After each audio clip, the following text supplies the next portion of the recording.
Hi. Hello, everyone. How you guys doing? Really good. So good to see you. So good to see you guys. To our viewers and everyone that is joining us right now, welcome to our 7th roundtable conversation. Tonight is going to be very special, and I think it's going to be you're going to get a lot of answers, real answers, but it's also going to be fun. I think we have two amazing guests tonight. We have Dr. Ingrid. She's a friend of MSAN, of all of us. She's just amazing, and she's full of knowledge. And even when you hear her talk, you're going to feel the calm, and it's so amazing. And we also have Tammy. Tammy, thank you for being with us. We're really excited. Tammy as well. She's full of knowledge. And I'm very excited because we will get to learn a lot tonight. And I think we all need it. We're going through some hard times, and there's a lot to talk about. And I think that a lot of us are in the same situation, and we just want others to know we're not alone. So before we start the conversation, welcome everybody. I am Berenice Castillo, MSAN's founder and CEO, and we got Casey with us, our amazing VP. So, ladies, do you want to say a little bit something about yourselves so that everybody know, although most of us know who you are, and probably everybody that is watching us know who you are, but just in case, for those that don't know who you are, you want to introduce yourselves and say something a little bit about you?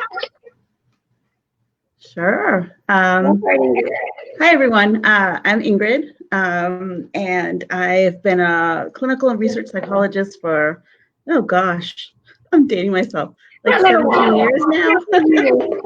17 years. And a military spouse for almost that long. It's been my privilege to work with our military community and mental health for over 10 of those years. And more specifically on suicide and suicide prevention. And it's something I'm very passionate about and proud of the work that I do every day. I am happy to go to work. I know that sounds like an oxymoron, but my goal is to bring our suicide rate to nothing, to zero. And I believe suicide is preventable. And so it's an honor to be here. And I love these ladies and what MSAN's mission is, which is to help our community, our new spouses, to know, how to best cope with these kind of changes. And COVID-19 is something that's affecting all of us. So I'm looking forward to the conversation. Thank you so much, Ingrid. Tammy. Yes, hello. Thank you so much for inviting me, Berenice. And it's so good to see all of you. Thank you. I'm just so honored to be with you. I've been a life coach, personal and professional coach for 10 years now. I work with individuals and groups, both military spouses, CEOs, former teachers, those transitioning out of the military, just people finding themselves in all different kinds of circumstances. And, the words self-care sometimes get an eye roll, or some people think they're overused, but really it just means, how are you taking care of yourself? And so that's important for each one of us. And no one can take care of anybody for you. We have to take care of ourselves. So it's going to be a great conversation. I'm just so glad to be here. And whether we're a seasoned military spouse or whether we are dating or in courtship, and maybe not married to a military spouse yet or military member yet, there could be so much experience and so much that we go through. Before I was married, we went through a PCS and Hurricane Katrina and a deployment in Iraq before we were even married. And so whatever brings you here, because you're here, I know that you care about taking care of yourself. So we're just so glad you're here. Amazing. Let's do this. I think that we all have, as a military spouse, you go through so much, even when you are a significant other or a fiance. That's just the journey of a military spouse. We're always running, we're always handling so many things, and we got this, and sometimes we don't, but we think we can, and we don't take care of ourselves. It's part of our culture as a military spouse, I believe, and probably even as society as a whole. But, being a military spouse for 20 years, this is all that I know. There's sometimes, to me, my free time is going to the grocery stores, or my free time is doing something that is taking care of someone else or taking care of something within my house. So being doing that as a military spouse, and even as a spouse, as a mom, as working, volunteering, we're always on the run. I think COVID-19 is bringing back to the next level. I mean, once upon a time, the kids will go to school, our spouse will go to work, and we will have a little bit of time to breathe, probably drink our coffee in peace and be able to do something. Now it's not even that. You wake up and the kids are running and you got to get ready for school and work, and your spouse is around, and it can be chaos. So now we're having even more of a hard time taking care of ourselves. And probably at this moment, we're thinking that it will be selfish, or we're not even finding the time to take care of ourselves because there's even more chaos than before. If we were not doing it before, why will we do it now? And as you guys know, we created a poll in our group, and we wanted to know, do you take care of yourselves? Why do you do? We want to know. And there was a lot of amazing feedback that we're going to be sharing tonight. And I think it's going to take us from taking care of ourselves to what we do, what we don't do, and how eventually affect us emotionally. And I think a lot of that is affecting us right now in many different ways. So, Tammy, you said something very, very good. Sometimes we don't know what self-care is. And we assume the wrong things. And we say that I'm taking care of myself because, you know, I'm just getting out of my house and taking a deep breath. I mean, what are tips that you can share with us that can be taking care of yourself and what it is? Yeah, that's great, Bernice. So self-care can mean different things to different people. And I would say, especially during this time, like, it would be one thing if like our kids' school just closed for some reason other than COVID-19. It would be something else if you all of a sudden found yourself having to work from home and you weren't prior. It would be yet another thing if we were concerned for our health. And it would be yet another thing if we were in the middle of a pandemic. But all of those things are coming together for this perfect storm. And so to know how to take care of ourselves during this time, or to know what self-care looks like during this time, we don't. Nobody does. And so I think it's very important to just first realize that. And secondly, to take a moment to ask yourself, what does self-care look like for me right now in this very different season of life that nobody has found themselves in before? How much of it do I need? And where can I grab that? Because what you might have been doing before all of this kind of started unfolding, and what you might do now to take care of yourself can look very different. And so it doesn't really have to be, you know, I'm going to start meditating, or I'm going to start a home yoga practice. I'm also a yoga teacher. It can just simply be having more gentle acceptance of ourselves.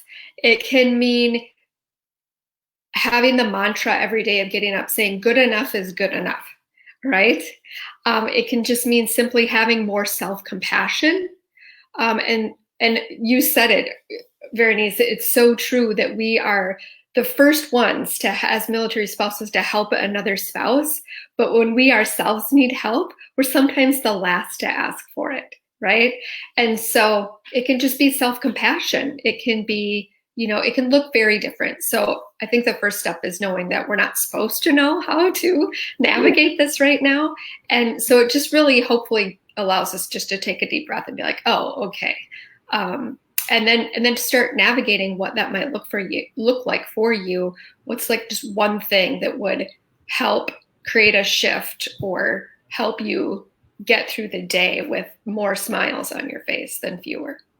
Yeah, that is very true, you know, and adding a little bit to what you were saying, that a lot of the times there's no time for us to be like, I'm not okay, I am okay, I gotta focus on everything else, and we ignore how we're feeling. We ignore how you know what, I need 2 seconds, I need 2 minutes by myself. I always tell people that I'm an introvert, believe it or not. I'm always talking and I'm passionate about what I do, but I am an introvert. And now that we're always at home and that we're not doing much, now I'm thinking about the stuff that I wasn't doing before, and I'm missing it. I am missing not being around people. I am missing not talk to people. And when I had that before, I was like, oh my goodness, I gotta talk to people.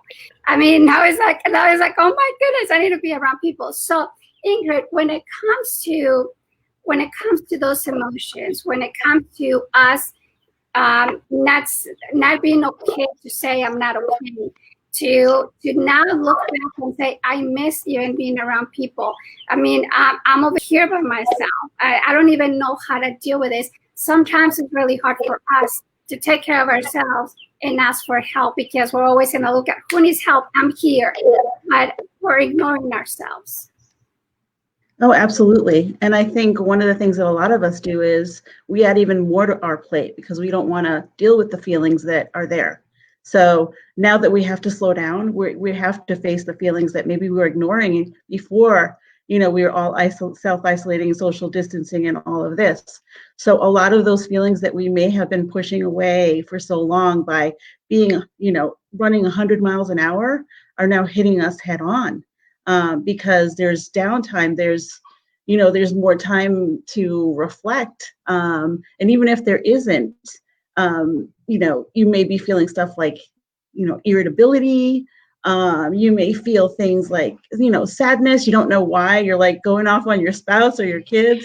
And all of this is okay and normal. This is life. This is a hard time for everybody, myself included. Everyone, our whole life has been turned sort of on its ear. And we have to try and navigate this new normal. And, how do you do that when, as humans, we're all about connection? Even people who say that they're not, we do need that connection. It makes a difference to be able to hug your friends and, to be around people. So having all of a sudden this inability to do that as we would like, because of not being able to go like further than 6 feet from the people around you. And, it feels surreal. It really makes you realize that, loneliness is real. And not being able to connect with others is really detrimental to our mental health and our physical health. It's all so connected, right? In the work that I do with suicide prevention, our number one protective factor is social connection. So having a network, having people who are there for you. That's why MSN is so important right now, because having a mentor, having someone who, if you need them, they're there, someone who you can say, oh my God, I hate my life right now, or this is so hard and I don't know how to do this on my own. Can you help me? Can you listen to me? It makes such a huge difference. And a lot of what Tammy was saying in terms of, how do you know how to self-care? Self-care can even look like, I'm not doing the dishes today. I'm not gonna clean up. It doesn't have to be perfect here. Instead of that, I'm gonna go outside, grab a tea, sit on the porch, and just breathe, just for 5 minutes, and then go back and homeschool and do everything else that's going on in this new normal. And yeah, so that's really what this, disconnect with other people is affecting all of us. We need each other, so. Yes, and that's as everybody knows, we do this roundtables because we want to have real conversations, real answers.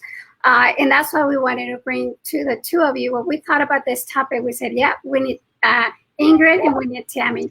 Not only because you were going to guide us and give us some ideas, but also because you were going to help us feel that if you guys that are the professionals have those moments, then it's okay for us to have it. Because sometimes we look out for others and we'll be like, oh, their lives look so perfect.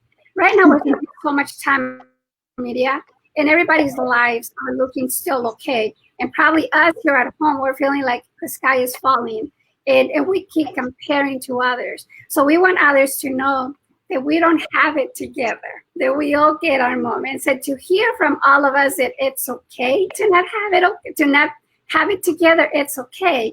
But this is why we're here to help. And I think that talking about this, what will be the top 3 tips that you will give someone to self-care? I mean, you already mentioned not doing dishes. I like that one. I mean, I think that would be like, you know what, I'm taking care of myself. I'm not washing dishes.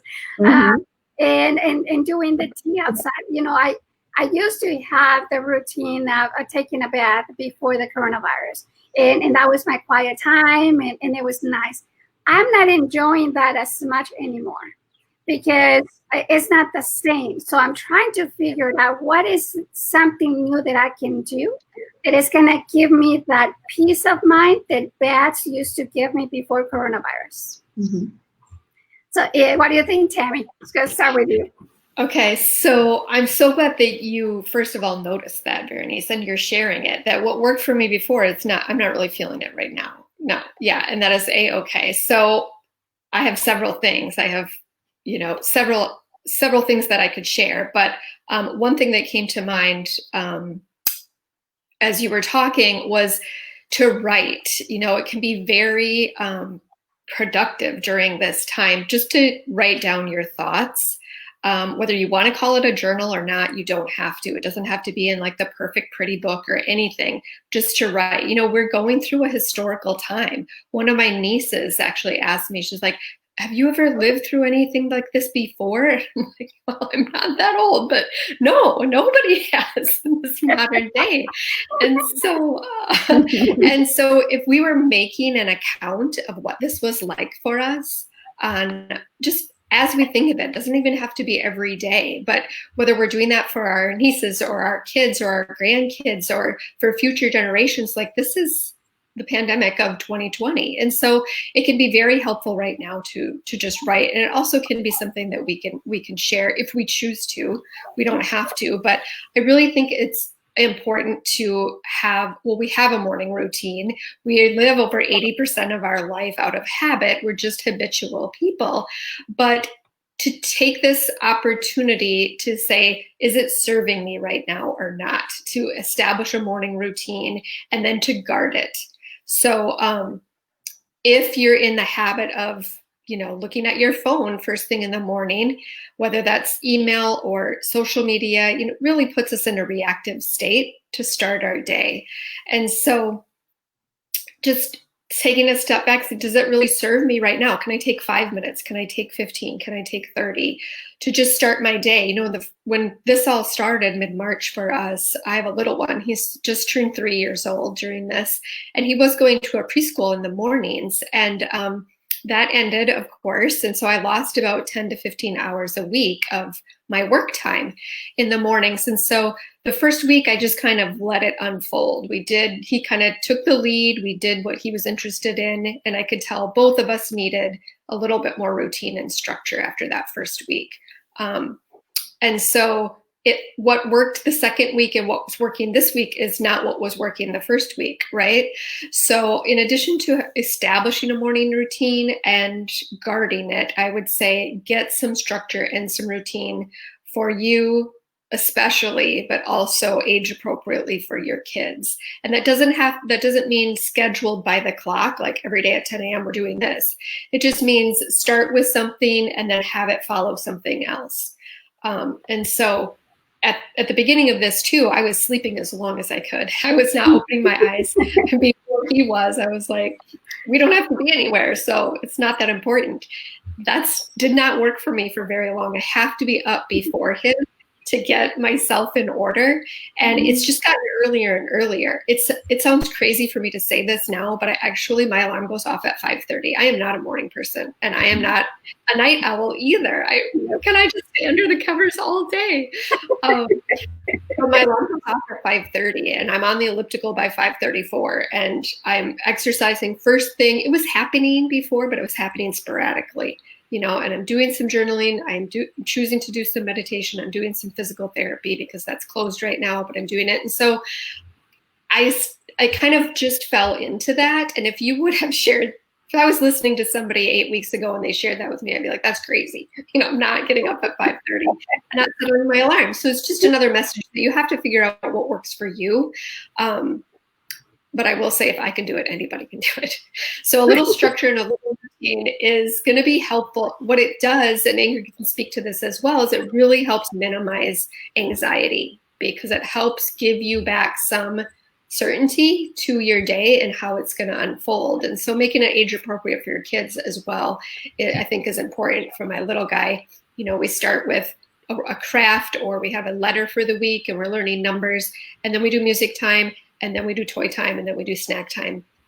And that gets us through about 2 hours of the day, if I'm lucky. And if you're getting this image of like a Mary Poppins homeschooling situation with my 3-year-old, I'd ask you to erase that right now. He resists it some days. Some days go better than others. And some days he asks for music time. He's like, it's music time now, Mama.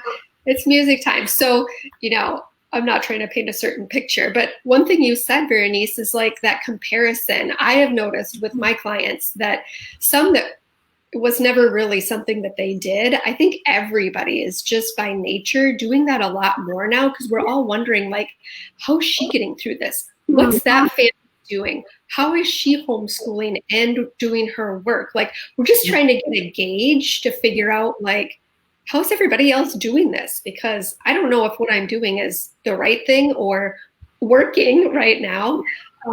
And so I've really noticed that. And the other thing that I've really noticed with my clients is that they kind of have two sides to this. Either some are like, you know, if you don't come out of this with a new skill, or if you're not learning another language, if you don't DIY your house or have a fresh coat of paint on the walls, like something's really wrong. And that just, you know, I'm sure Ingrid would say the same thing. It just really ruffles my feathers.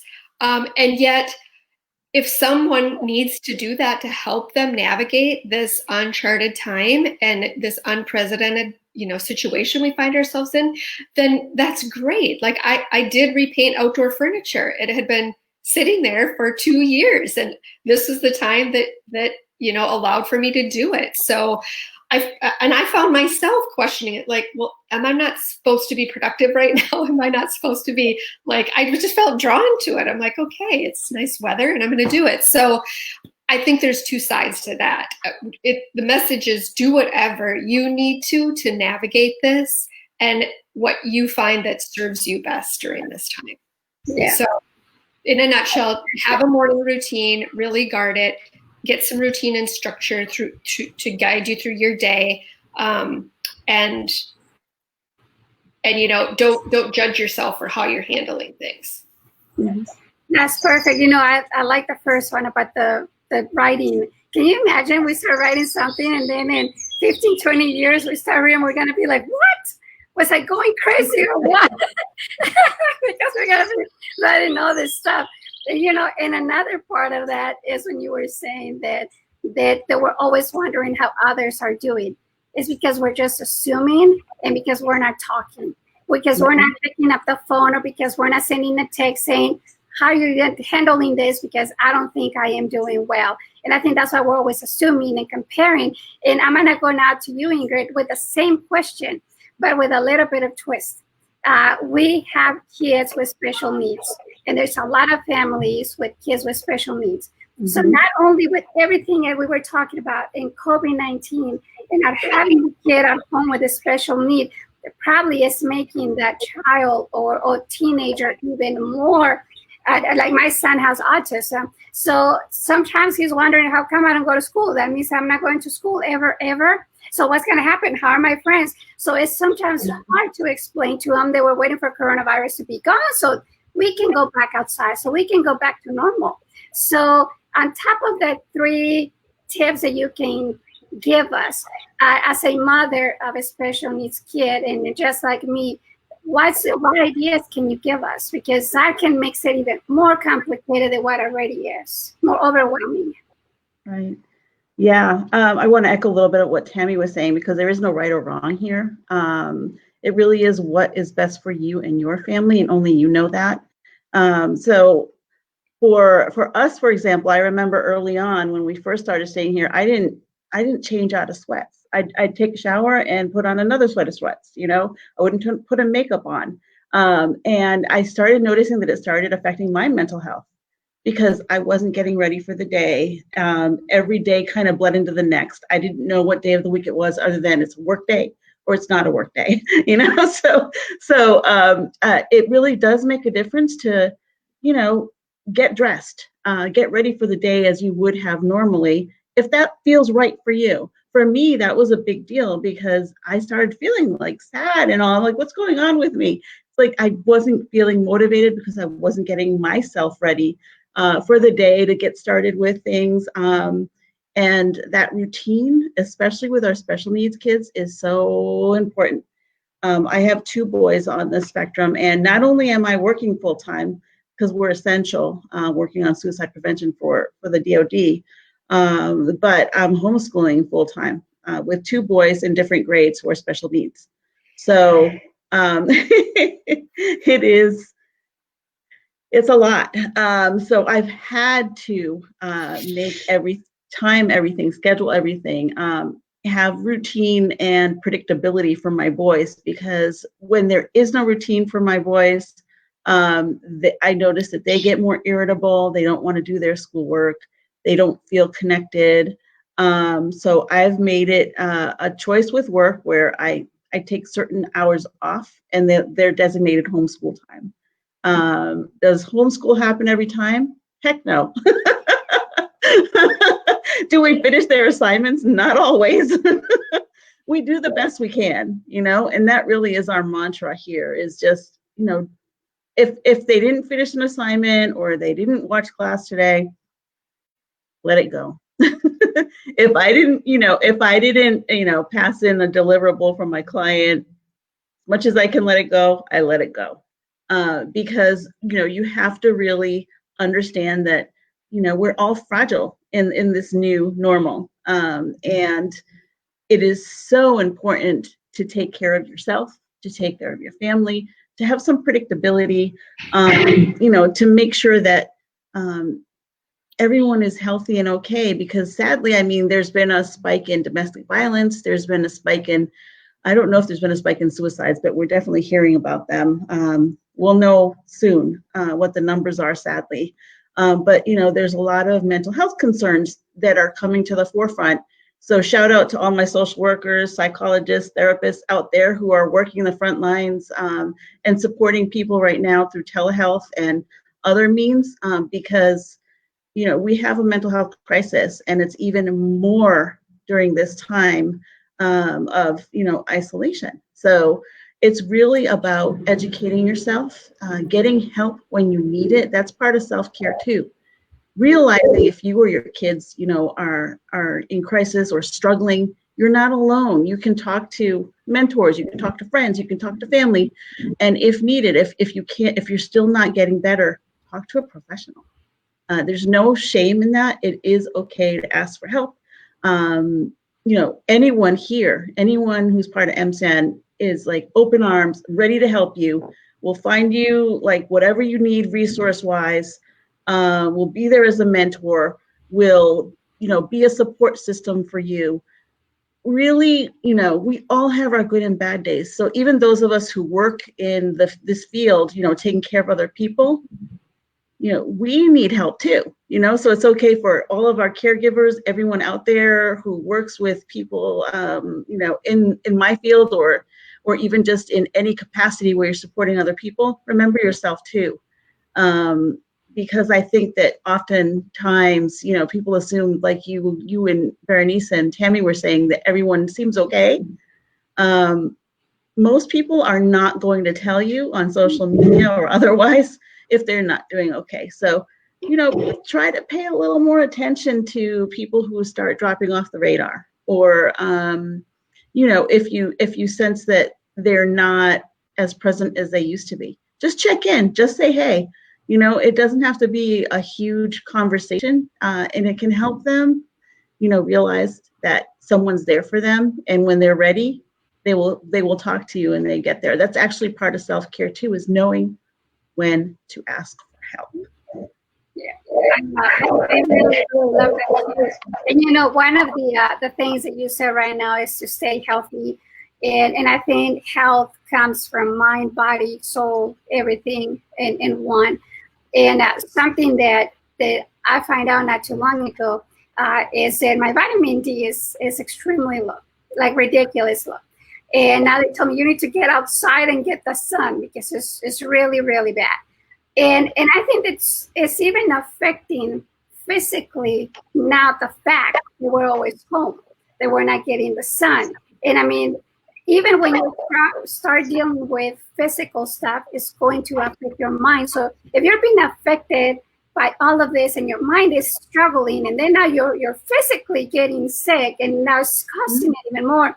That's what we're gonna see in the spike also of the anxiety and depression and all those feelings where we're feeling hopeless and lonely, and you know, I think that being away from people and social isolated is gonna make it worse, because sometimes being around people, hugging, that makes a difference. Right now we cannot hug. Right now we cannot shake hands. We cannot go and have coffee with our friends.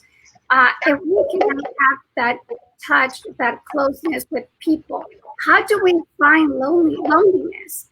I mean, I know we can do Zoom and we're doing chats right now, which is amazing. But how do we fill that our cup with that stuff that we're missing? Tammy. Great question. Great question. We're all trying to navigate that. And something that you mentioned earlier, I think regardless of whether we identify as introvert or extrovert, everybody it serves them well to figure this out right now. So I think it's important to look at our calendars and what's coming up, even maybe through the end of the year, and look at those milestones, not only for yourself, but your family members. Maybe a parent is having a birthday, or your parents are having an anniversary, or a sibling is celebrating something. You know, look at those things on the calendar and figure out some creative way that you're going to mark that milestone and make it fun. Get together with somebody else and put your heads together on it. And whether it's just those milestones, or maybe it's every week or every 2 weeks, you have Zoom dates or some kind of FaceTime with people, so that you have that to look forward to on your calendar. My family does it every other Sunday almost. And so to have that on the calendar to look forward to, and then is there something in your local area? I know in our area right now, the botanical gardens are still open. It's just a big open air space. So you can actually get together with somebody and social distance, but still see them and still have a conversation. And so it's just about being creative, kind of thinking outside the box. And sometimes it takes that mentor through MSAN or a friend to help, you know, jog your thoughts and get out of the rut that we find ourselves in, because we're weeks into this, and it's a marathon, not a sprint. So those are just a few things off the top of my head that might be really helpful right now. Yeah, that's good. You know, one of the examples I can give, my husband and I, we have this other couple that we're very good friends with for many, many years, and we're in the same place right now in San Antonio. And we used to get together every weekend. So after coronavirus, we couldn't do that. So what we did a couple of times already is we went through the drive-thru for breakfast. We got our food. We parked in the parking lot, and we were like far away from each other. But that's how we got to see him. We were eating and talking from the car and saying hi. I mean, we had to find a way how to see him. We had to find how to like go back to a little bit of normal. So a lot of times it takes that to be creative and try to find a way. I mean, we are so limited from doing things, but we are not deprived from being creative. I mean, we can still be creative and do something like that, right, Ingrid? What do you think? Oh, absolutely. I've done similar things, and also even within your own little family. You know, since the kids and I don't have to social distance because we live in the same household, you know, we will go outside and just go for a really long walk with the dog. And, you know, look around, and we just moved. So add that to the stress, right? So we're starting to navigate a new neighborhood and figure out, you know, new neighbors. Everybody's like, hey, welcome. Sorry, we normally would help you move in, or we would have you over for coffee, but we can't. But hi there, you know. So we're walking around the neighborhood just trying to get to know our neighbors from a distance. With our dog, which she's a conversation starter. She's this huge German Shepherd who's kind of doofy. So you know, people notice her, and so just connecting that way. We went to like this old drive-in theater, and just were, you know, in our car, and our friends were in their car, and other people in their cars, and you're far away from each other, but you're all like on speaker and talking to each other and talking about how stupid the movie is, or like things that are going on the screen. You know, so just trying to come up with different ways, creative ways, like you said, to connect with others. right now disconnection is dangerous. It can be harmful to your health. So any way that you connect, even if you don't have the technology and it's the phone, it's a text, anything at all where you can connect with another human being. Some of us, it's also doing like, I've gone to give blood, connecting with other people through continuing to volunteer, and continuing to help out, with a mask and everything else that you have to, all the, personal protection and all, but, just continuing those human connections. Yeah, that's really what. Yeah. That's very interesting. Last week, a week and a half ago, when the doctor told me you need to go to the clinic and we need blood work because we need to check and see what's going on. And I was all like, oh my God, I get to use my mask and my gloves and I'm going to the clinic. And I mean, it was like an adventure. I'm getting out there in the wild and the craziness. So I think that people are even looking into, when you go outside, you even enjoy that, because we haven't been able to do even to go to the clinic, and because you cannot even do that. So it's been those little things now that we actually are looking into. Before, it was like a routine, it was part of it, and you didn't really notice the details. I think that now we're noticing the details, the little things that we can and we cannot do. And I think that's making an impact in our lives. And it's making an impact in our lives that we're not being able to talk to be close to people and hug and kiss. And when you're a hugger, that hurts. But what happens, before I bring Casey in the conversation, what happens when in your home, being too close to your own people drives you a little bit? I mean, you're missing being around other people, you miss the hugs and everything. But when you're inside your home with your kids and your spouse, and they're breaking routine, and everybody's all over the place, and you're trying to have a meeting and everybody's loud, although you told them to be quiet. I mean, it is a chaos. It is a chaos. So, I'm trying to deal with that. I mean, I am one of those that has a routine. My son is 13. The oldest one is in college now. He's here at the house, and everybody's loud, and they're always hungry, and I'm always cooking. And I mean, so it's not like, oh my goodness, like those little things are that sometimes can be overwhelming. And I'm pretty sure there's a lot of us out there that feel the same way. It's like, okay, I miss other people, but like the people that live in my house, let's put them in a room. Because it can be a little bit crazy. Tim, tell me, what do you think? Oh, yes. So I think what it requires is really communication that maybe we haven't had to have before with a spouse or kids, or both. And so just setting those expectations. My husband has to go into the office still every day, he's in the Navy, secure building. And so he can't really bring stuff home. And so it's long 12-hour days with my 3-year-old. And maybe some of you with teenagers can relate. You're kind of getting bossed around all day. Because he just wants mom to do everything. So it's a long 12-hour day. And my husband came home one of those first days. I mean, it was rainy. We'd been stuck inside all day, 12 hours. And he comes in the door and he's looking at his work phone. And I'm just like, how was work? Great. It went fine. I just need to check my email. And I was like, okay, that's not what I wanted to hear. And after a 12-hour day, he doesn't want to have to be checking his email at home either. But the conversation after the fact was, stay at work a little bit longer if you need to check your email. But after 12 hours, when you're home, I need you to be home. I need a break. And he was like, what do you want for Mother's Day? And I'm like, I want a quiet, dark room. I wanted just a dark room that's quiet where I don't have to send to anybody or anything. So yeah, I just think it requires more communication, and maybe in different ways that we haven't had before. Like, I had to really let him know that before, he's always checking his phone for work at home before. And it was not, not the biggest deal, not great, but I'm like, now, okay, things are different. And he can work from home, like occasionally, just to like help the other people be prepared if like he for some reason can't go back in. And so on those days that he can be home a little bit more, we've worked out that, he helps out in different ways that he might normally not. And we're very much equally divided household. We all have our, jobs that we do and willingly enjoy those that we've kind of divvied out.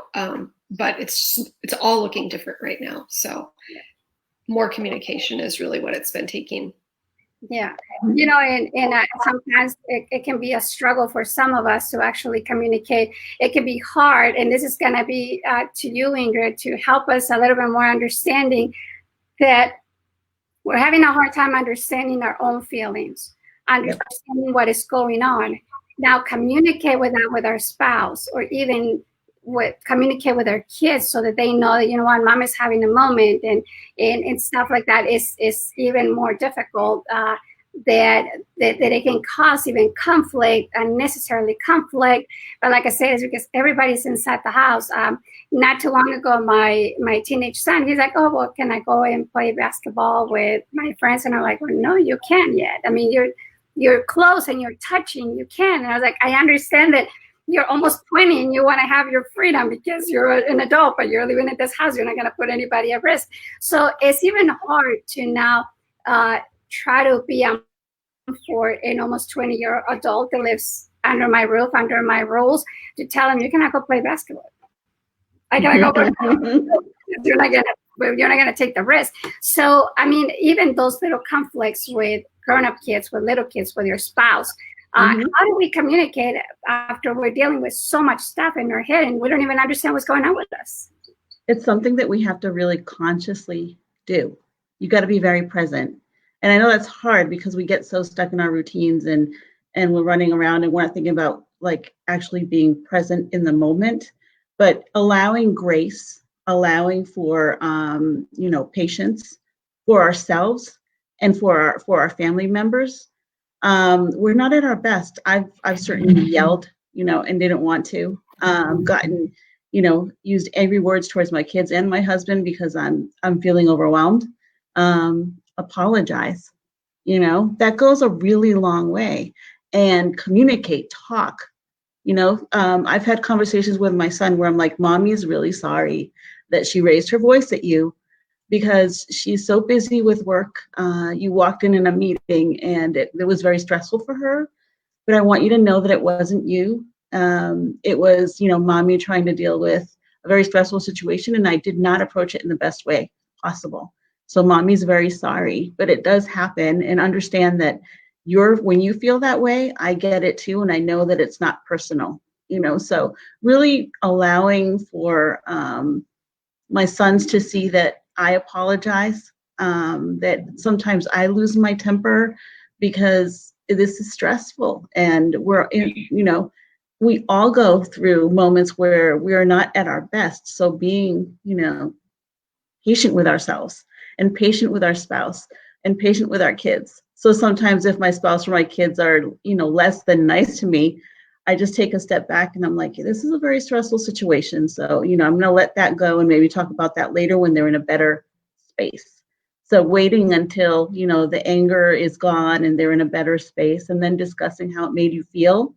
And, apologizing if it's on you to apologize, listening if it's on them, and coming together and just, reaffirming that you love each other, that it's okay, that this is hard, and that we're going to have these kind of moments, but it doesn't define our relationship as mother and child, or mother and husband, or husband and wife. So, it really is about communication, about patience, about grace, about all of that. Yeah, that is very true. Like all of this, it's so needed for us to be able to vent, to talk about, to say, okay, I'm not in this, I'm not the only one going crazy, and everybody looks like they have it all put together, and I'm the only one drowning over here. So it's so good to hear about this. So Casey, I know that there's some comments on the chat right now. I don't know if you want to talk some of those, or you have other comments or something. I mean, you always have some good feedback. I don't know about feedback, but I do know there's a lot of comments right now about how much this is needed, and we knew when we were looking at topics for roundtable conversations, but this is something we needed to talk about because we all hear it. Taking care of yourself is selfish and it's not important, and we kind of just put ourselves on that back burner.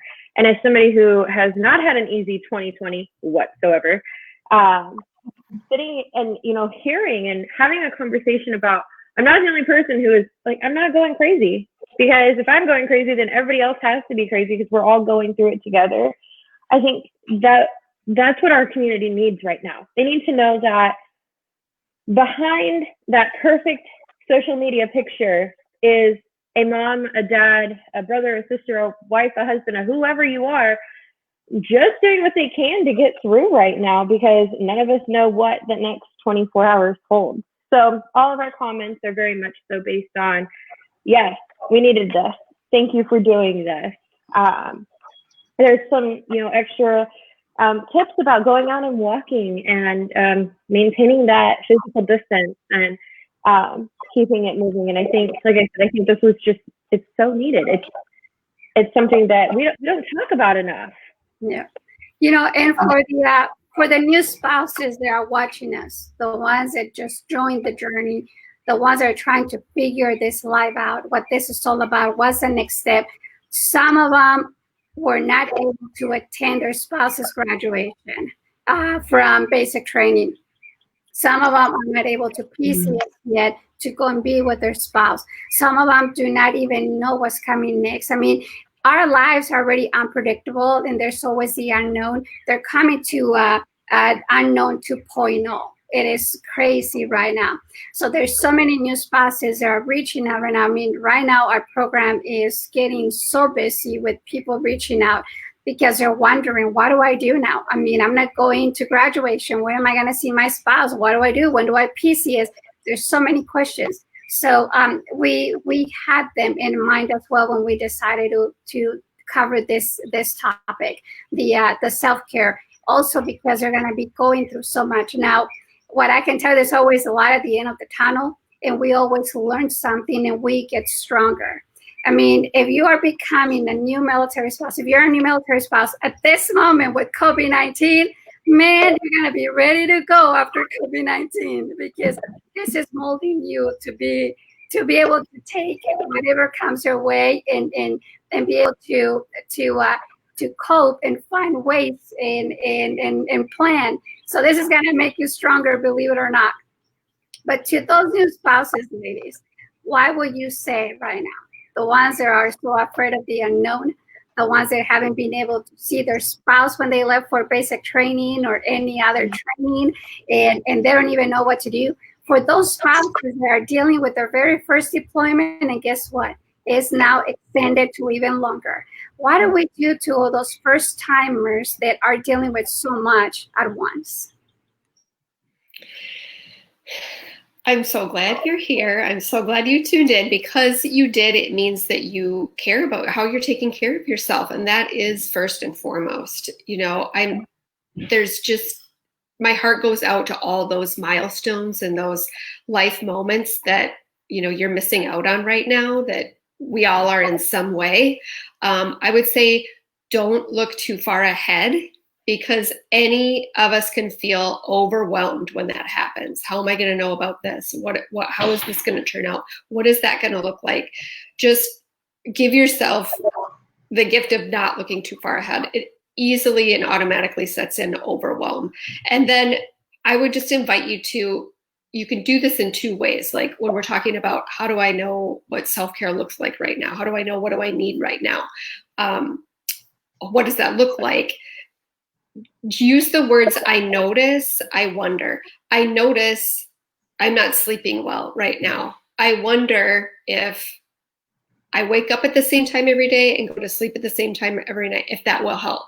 So I notice, I wonder. It helps keep you in a curious state and a less judgmental state about circumstances that we can't control, about how we feel like we are doing or not doing. So I notice, I wonder. And then, I would just also add that, like, that loneliness and feeling like you're the only one, I can totally relate to that. And it's been really difficult, even though, I married him with my spouse and I have a little one. Ingrid Berenice was talking about, it's chaos and it can be so busy and overwhelming. And what do we do about that?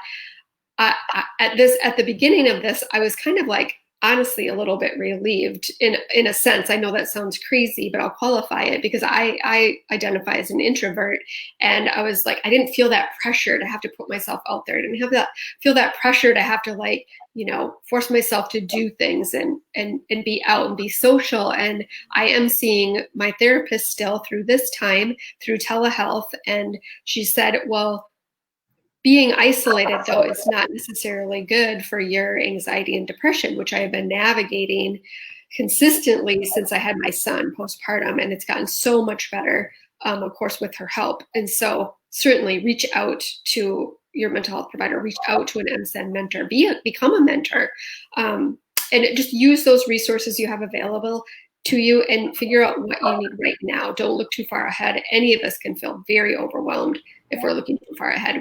We're PCSing this summer. Oh, wow. Yeah, I'm not, you know what? It's later this summer. I'm not thinking about it right now today. It's going to happen. We'll eventually get there. It might, it might look a different way than how I'm thinking it should or could or would, but yeah. So I have to take it in bite-sized pieces and just do what I can today and this week. And then schedule times in my week to look ahead, figure out the schools, figure out the hotel, but I give myself an hour once a week to do that, to spend time on that. And then I know that I have time set aside and I can work on that then, and I don't have to, ruminate and let my thoughts go out of control about all the what ifs and all the unknowns and how is this or that going to work out, because everything can change between now and then. So everything changes, and it's been changing. So Ingrid, what about you? For me, what came to mind was it's okay to grieve what you're missing. So I think of my 8th grader. It's not the same as our high school seniors, but he was going to go to his first dance. They had this 8th grade, they have this tradition where the whole school sings you out of the school on the last day. So they high five you and they sing to you as you leave. And then the buses, they get to wave to all the teachers hanging outside of the buses. So there's this whole thing around graduating from 8th grade and moving on to high school. And, it's not the same as some of the celebrations that you're talking about, but celebrations and milestones all the same. And, what we decided to do with my son is that, yes, we've let him grieve the fact that he's not going to, hit all those milestones, go to his first dance and go to Hershey Park with his friends and, all these celebrations and awards night and everything else. We're going to have our own once things get better. So he has something to look forward to. We're going to take him to Hershey Park and we're going to have our own celebration for him. And it'll probably morph into graduation from 8th grade / birthday, because his birthday's coming up too. But, he's looking forward enough so that he has something to hold on to. We'll celebrate that graduation from basic training, later when you're, at your next duty station and I meet you there. And then we'll have we'll have that special time, but also allowing themselves to grieve the fact that, we can't celebrate right now. And, that is hard and it does suck. And I'm really angry and it's not fair. That's all okay to feel. And, just being sure that however you can, you talk about this, whether it's, again, with a mentor, with friends, with family, with your spouse, open up to each other, talk about how hard this is, but, how you will come back together and, it's not about comparing, things could be worse. But it's more about accepting that this is what it is, but we're going to be okay. And we could get through this together. So really being a support, grieving, but also trying, looking forward to a way to celebrate later on and connect again. I love it. That's a good. True. This is good. We got this. We can do it. We can have those moments. It's okay. Let's not be hard on ourselves. We get that. It's not, it's hard. And and it's upsetting. And it's okay to be upset about it. Because I see people getting attacked on social media for saying, I feel bad for my seniors that, that they're not going to get, graduation. And people like come back at them on social media like, people are dying from COVID. It's okay to feel both things. It's okay to be upset that you're missing out on things, So, know that it's okay and it's normal, and talk about it. Talk about how much it stinks, and then come up with a way later, to maybe celebrate, come together, because it really is about the relationships and the celebration, So if it happens later, it's okay if it happens later, I agree. I think everybody is craving so many things right now. Craving that you cannot see your friends, your family members, so you're not able. There's so many craving right now, and feelings that probably we didn't have before, and now we're trying to figure it out how to deal with it.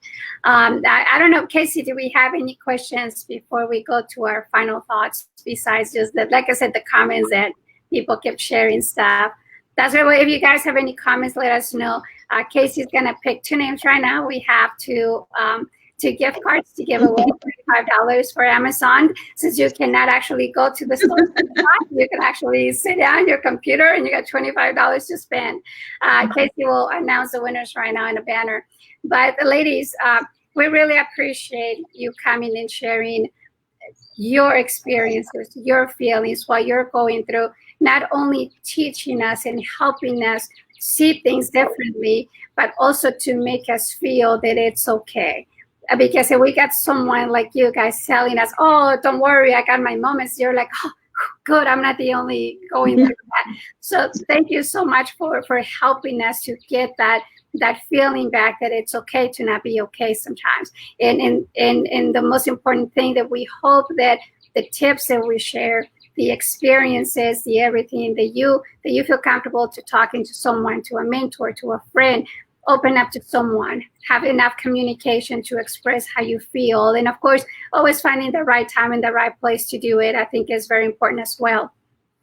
But now, ladies, I'm going to leave you with a final thought, a final share, a final thing that you want to share with our spouses and new spouses, seasoned spouses, everybody who is watching right now. And the bad thing is that 1 hour is never enough to talk about these things, because we could share and share and share, because there's always something to talk about. But probably we will need to have a 2.0, a second, to be continued. We can say that, because, right now we're in the middle of it. I feel that it's kind of like the eye of the hurricane. It's feeling kind of calm because we're getting used to it. So we kind of don't know what's going on. But once we start going back into normal and go back into what used to be a routine, even that is going to kind of get us out of place, because we were not used to the old ways. Now we were used to being at home and not having our own little routine. Everybody's gone. So I think it's gonna be a process in order to get back to where it used to be, to leaving the not normal to go back to normal. Even that is gonna take time and insanity and all of those things. So Tammy, I'll start with you. Yes, one last thing. I would just say, as you are sharing and you're reaching out to someone to share with, and you're opening yourself up, just do that with somebody who's earned the right to hear your struggles, who's earned the right to know how you're truly feeling through this, someone that's going to take good care of those feelings and what you're doing. We all have those people in our lives. Like one of my best friends just always tries to turn it like, oh, but you do yoga, like you're doing great right now. They're just trying to turn it. So, and we're still best friends. I just know some of the people that I can turn to and some that I can't. They're going to be better listeners than others. So I would just leave you with that last comment. Like, make sure you're sharing with someone who's earned the right to hear, your most personal thoughts, and they're going to do well by you. I love that. That's a great advice. Thank you, Tammy. Ingrid. For me, it's rediscover what drives you, what moves you, what you're passionate about. When I was younger, was really into theater, and I've just, with graduate school, family, military life, just stopped. And during this pandemic, I've like been watching free Shakespeare in the park, like really getting more in touch with live theater on YouTube. And it's really been a great way for me to, really take care of me. It's my time. It's something that I used to love that I gave up long ago that I forgot that I loved until somebody put a link up and said, hey, there's like free like theater. And I was like, oh, I miss that. It's been like 25 years since I've like been to anything, so and it used to be a part of my everyday weekend in grad school. So rediscover what may be missing from your life that fills you up, because it can be life-changing. Like now, like I'm gonna go to live theater all the time once all this is over. It is so true that we get so caught up into a routine and a lifestyle that we forget what we used to like before we became a military spouse, or we got a new career, or we became a mother or a father, and we forget about those things.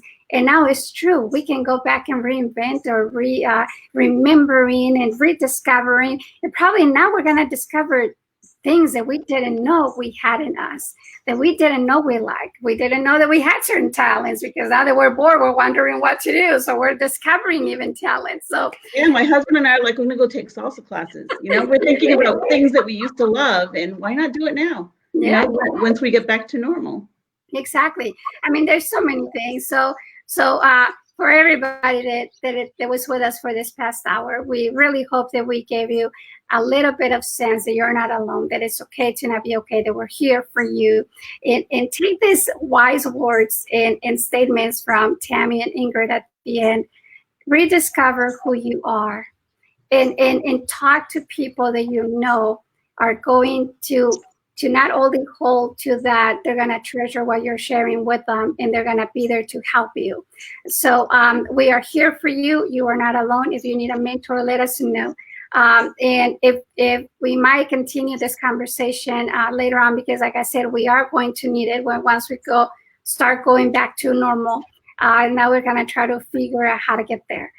So ladies, thank you so much for being with us, for sharing, for empowering us, for making us feel better, because many of us needed this conversation tonight.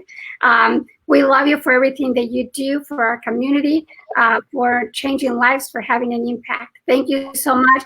We will be with you guys soon. To our audience, to everybody that is watching us, thank you so much. We will see you next Thursday. It's going to be our 8th roundtable. I can't believe we're going to go on 8th, ladies. We're going on 8, Casey. This is crazy. I didn't even know how many we had. I had to text her and ask her earlier. I was like, is this like 6, 7, or 9? Like, where are we at here? Because Casey loves count. They're amazing. Yeah. So next week we'll have our 8th roundtable conversation. We're having real conversations, real questions, real answers. So we'll hope to see you next week. Ladies, thank you so much. Take care of yourselves. Stay safe, and we'll see you guys next week. Thank you. Bye.